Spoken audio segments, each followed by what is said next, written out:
Et j'ai tenu à être présent à cette cérémonie pour nécessairement honorer M. le Président qui a eu l'ingénieuse vision de créer le centre camerounais de lutte contre les violences faites aux hommes. C'est très important. Au-delà de la démarche faite par les panélistes, moi j'ai une observation tout autre. C'est la suivante. L'ordre mondial est une stratégie.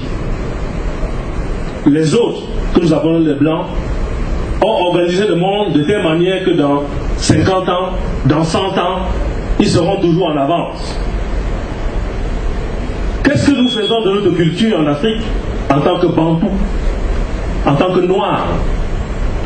D'où vient qu'on dise que notre épouse, notre femme, notre fille deviennent égalitaires à nous? Point d'interrogation. Ça, c'est le modèle occidental. Mes sœurs, mes filles, mes mères, laissez ces histoires de conventions internationales, adapter ces conventions à nos cultures. Je voudrais attirer votre attention. Et je prends un exemple que j'ai vécu. J'ai eu, dans le cadre de mon travail, à gérer un cas de divorce. Le cas de divorce est simple. Excusez-moi d'être un peu rapide. Un monsieur travaille à l'Assemblée nationale. Il est chauffeur. Il y a un colboxeur en face de l'Assemblée nationale qui est universitaire, une jeune fille belle. Il décide de convenir en juste dose avec cette jeune dame. L'aide à devenir professeur de lycée et enseigne au lycée des Clercs en face de l'Assemblée nationale. Le monsieur, 2 ans après, va en retraite. Vous savez ce qui se passe? L'épouse l'abandonne. Elle l'engage dans lequel on fait le divorce. Et au jour d'aujourd'hui, le couple est séparé. Parce qu'elle estime que ce monsieur était plus âgé. Au moment où le Ndolo avait commencé, il n'est pas dans tel Camerounais, est-ce qu'elle n'avait pas remarqué que ce monsieur était âgé? Elle a bénéficié des avantages du monsieur, des interventions pour entrer à l'école normale, des interventions pour l'amener de côté. Premier poste d'affectation au lycée des Clercs, en pleine capitale. C'est comme Paris, quand tu es en France.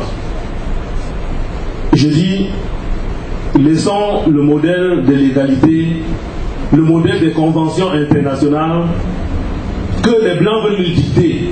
Les Blancs ont une technique pour pouvoir réduire l'Afrique, pour pouvoir réduire les Noirs. Nos femmes, nos sœurs, respectons nos cultures. L'homme vient avant la femme.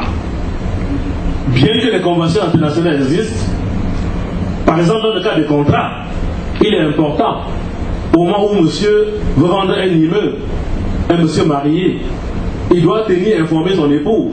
Ils doivent se rendre chez le notaire ensemble. Même si le montant de la vente n'est pas connu de l'épouse, au moins il doit poser sa signature. C'est des conventions internationales, c'est normal. Mais n'oublions pas quand même que c'est le bien acquis par un autre mari. J'ai un second cas. Un monsieur a vécu longtemps outre-mer, un diplomate, avec une épouse. Et lorsqu'ils sont revenus au Cameroun, ils ont construit ce qu'on appelle une tour jumelle. Un immeuble quelque part à Bastos, un immeuble en termes de milliards. Mais au jour d'aujourd'hui, l'épouse estime que, comme le mari est déjà vieillissant, il doit libérer l'immeuble au profit des enfants. Ce à quoi l'homme dit non. J'ai travaillé dur pendant près de 40 ans dans l'administration. C'est moi qui t'ai donné les finances pour venir investir au Cameroun pendant que j'étais en fonction. Voilà autant de violence que nos épouses africaines. Parce que moi je demeure africain. Je suis un intellectuel de haut vol, mais quand j'arrive à la maison, madame sait que monsieur est là. Même si madame a un poste ministériel, même si elle est le gros type, elle a un salaire extrêmement élevé, l'homme passe avant. Donc nos soeurs, nos épouses, ces histoires de conventions internationales, faisons très attention. Restons respectueux de nos cultures. Et je voudrais terminer en revenant sur ce que les intervenants ont pu dire.